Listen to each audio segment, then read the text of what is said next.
बिस्मिल्लाहिर्रहमानिर्रहीम। अस्सलाम वालेकुम नाज़रीन, मैं हूँ महरीन सब्तैन, देख रहे हैं आप मेरा यूट्यूब चैनल। नाज़रीन, आपने थंबनेल के ऊपर जिस फैमिली की तस्वीर देखी है, एक ऐसी फैमिली जिसमें माँ है, बाप है और 2 छोटे बच्चे हैं। आदमी जो है उसकी उम्र 43 इयर्स बताई जा रही है, जबकि खातून जो है उसकी उम्र 42 इयर्स है। ये दोनों मियाँ-बीवी हैं और इनका एक बेटा है जो कि 10 साल का है और एक बेटी है जो कि 6 साल की है। ये 4 बंदों की जो फैमिली है, ये सारे के सारे एक घर के अंदर मुर्दा हालत में पाए जाते हैं। बड़ा ही अजीबो-गरीब वाक़या होता है। उनके हमसाए में कुछ लोग जो है वो नोट करते हैं कि इनके घर में बहुत खामोशी है। इनके बारे में इनके हमसाए बताते हैं कि ये एक बड़ी ही फ्रेंडली फैमिली थी। बेसिकली ये इंडिया से ताल्लुक़ रखते हैं। इंडियन ओरिजिन है इनका और ये साउथ इंडिया से इनका बेसिकली ताल्लुक़ है और ये यहाँ पर न्यू जर्सी में ये रह रहे थे प्लेन्सब्रो में और यहाँ पर ये पूरी एक फैमिली है जो काफ़ी अरसे से यहाँ पर रह रही थी और ये दोनों मियाँ-बीवी अगर कोई ये समझे कि पता नहीं वजह क्या होगी। अच्छा, अभी मैं आपको पूरी स्टोरी बताती हूँ। लेकिन ये दोनों मियाँ-बीवी जो है ये आईटी की फ़ील्ड में, टेक्नोलॉजी की फ़ील्ड में काम कर रहे थे और बड़ी अच्छी पोस्ट पे थे और ठीक मुनासिब पैसे कमा रहे थे।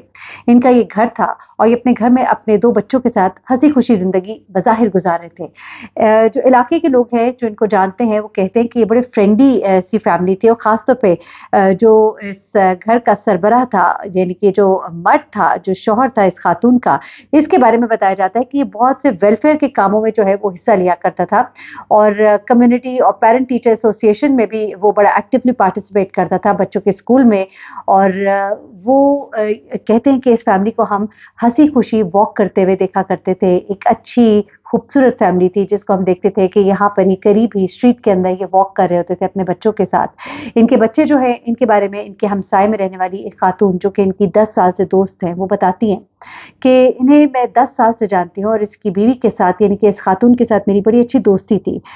वो कहती है कि मेरी बेटी जो स्कूल जाती थी, जो इसकी बेटी से काफ़ी बड़ी थी, इसकी बेटी छोटी थी। जब भी वो स्कूल जाने के लिए बस स्टॉप पर खड़ी होती थी, तो वहाँ पर ये जो फैमिली है, इनका जो छोटा बच्चा 6 साल की जो इनकी बेटी है, वो भी बस स्टॉप पर आती थी और ये दोनों बच्चियाँ जो है इकट्ठे बस में सवार होती थीं।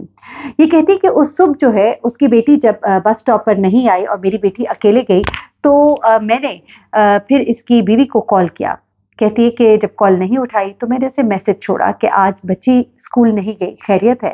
लेकिन वो कहती है कि मेरे मैसेज का कोई जवाब नहीं दिया गया।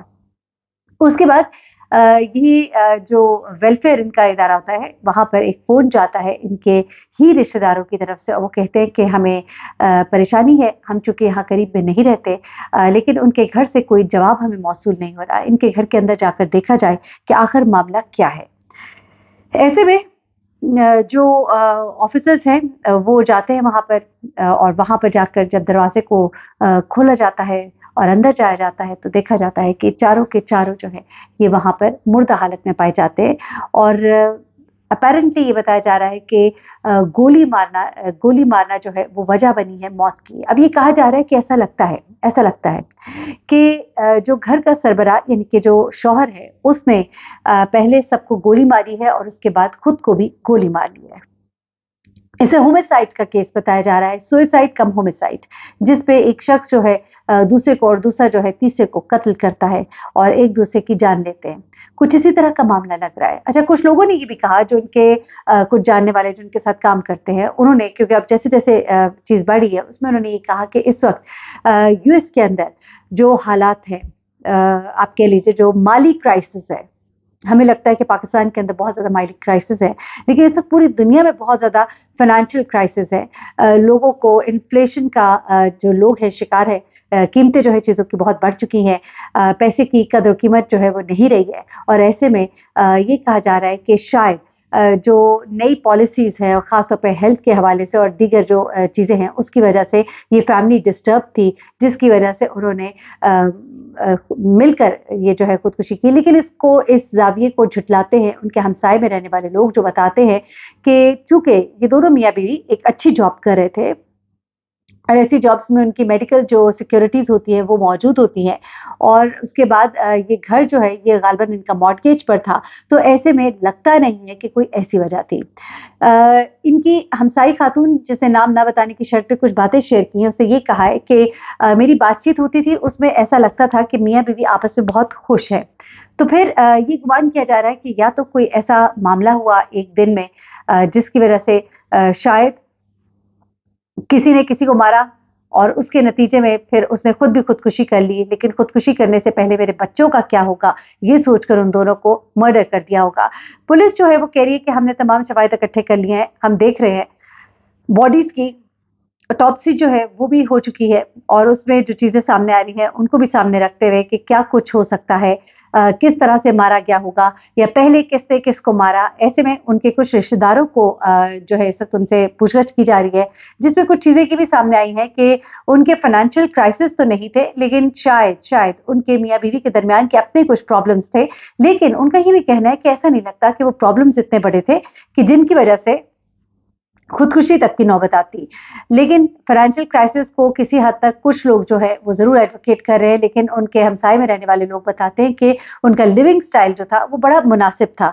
ऐसे में लगता नहीं है कि ये वजह हो सकती है कि पैसे की कमी की वजह से या इखराजात की वजह से उन्होंने कोई इस तरह का काम किया होगा। 4:40 पर शाम के वक़्त वेलफेयर वालों को एक फ़ोन आता है जिस पर उन्हें बताया जाता है कि हम कल से राब्ता कर रहे हैं, हमारा अपने रिश्तेदारों से राब्ता नहीं हो पा रहा, जिसके बाद ये वेलफेयर वाले वहाँ पर दाखिल होते हैं और उसके बाद ये सानहा जो सामने आता है। इन्हीं के हमसाये बताते हैं कि 2 दिन पहले उन्होंने इस कपल को सामने गली में वॉक करते देखा था। ये मुस्कुराते हुए बातें करते हुए जा रहे थे और इनके बच्चे इनके आगे-पीछे भागते हुए जा रहे थे। इनका बेटा 10 साल का और इनकी 6 साला बेटी जो है इनके साथ वहाँ पर मौजूद थी।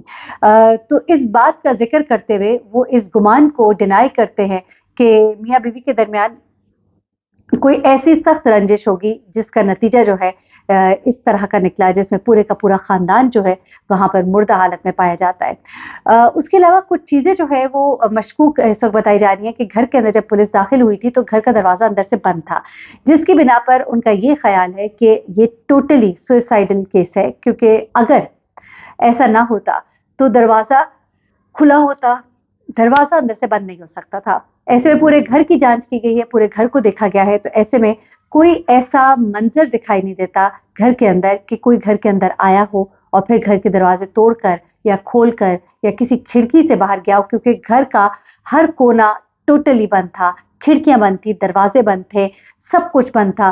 तो ऐसे में किसी का अंदर से बाहर जाने का जो एक गुमान है कि किसी ने आकर मर्डर किया होगा, वो पूरा होता दिखाई नहीं देता। तो ये कुछ चीज़ें हैं, इस केस के अंदर अभी कुछ मज़ीद चीज़ें सामने आ रही हैं, जो इलाके के लोग हैं वहाँ पे खौफ-ओ-हिरास है, लेकिन पुलिस ने उनको मुतमईन करने की कोशिश की है कि ऐसा नहीं लगता कि यहाँ पे किसी ने आके ये मर्डर किया है।